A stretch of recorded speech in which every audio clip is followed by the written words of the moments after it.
Let's take a deeper dive into the biggest legal question of the day with Judicial Watch President Tom Fitton. Listen, I'm frustrated, I think, for the people there. It is an outrage that people would be skipped just because they had a sign supporting one candidate or another. I just can't believe that's actually happening. They have to answer questions for this, Tom. This is an outrage. Let me share this from the Washington Times. It's an op-ed from Anna Paulina Luna. It says this: families that should have received critical resources are still waiting for help.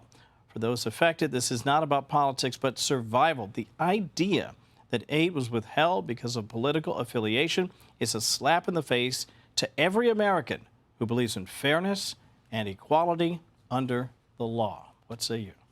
Well, you know, for years, the Biden administration, and even before then, have equated Trump support with terrorism. Yep. And the media has been pushing it, and you see it with the FBI, you see it with military training. And so it's no surprise that a major government agency like FEMA would incorporate that into its decisions on who to give aid to. And they had this narrative, oh, it's dangerous for Trump supporters to question FEMA, so therefore let's not have FEMA provide any aid and comfort to alleged Trump supporters in their time of dire need. I mean, these are emergency life or death situations. And it's clear based on the woman who was initially fired, the new whistleblower coming forward, and of course it makes sense that there was this agency-wide directive or understanding that Trump supporters are violent, so therefore let's not even offer them aid. I'm still stunned, because at the end of the day, you have a responsibility to all Americans. They're taxpayers too, whether you like who they voted for or not. I don't think this is the end of this story, Tom. No, it isn't. Speaking of, I don't think this is the end of this story as well. Alvin Bragg wants to make President Trump wait for years before he decides whether or not to go through with the end of this particular case or sentencing. Let me share one of your great colleagues, Jonathan Turley's thoughts on it, and get your reaction on the other side.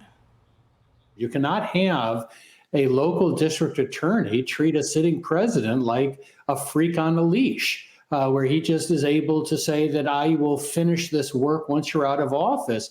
It elevates the district attorney to a grotesque level. A grotesque level, and my concern is, and has been for quite some time, and you and I have talked about this off camera, turnabout becomes fair play. And I don't want to see some DA in Texas, for example, saying about the border, well, I think we're going to run in another former president. This is, I think, a bridge too far, and yet this is where we are. Do you think this goes forward? I hope not. I hope at least the federal courts intervene here. Yeah. Bragg is ignoring the immunity issue. The big issue is whether this case should exist at all, given the Supreme Court immunity ruling. And the idea that Bragg and Judge Merchan would hold, over a sitting president's head the possibility of going to jail would obviously impair the presidency, and it's designed to intimidate him and harass him while he's president.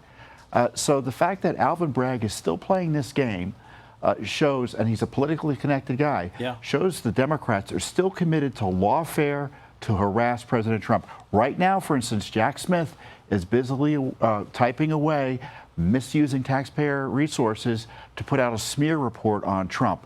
Everything should stop, everything, in terms of the lawfare targeting Trump, because now it's impairing our national security. Right.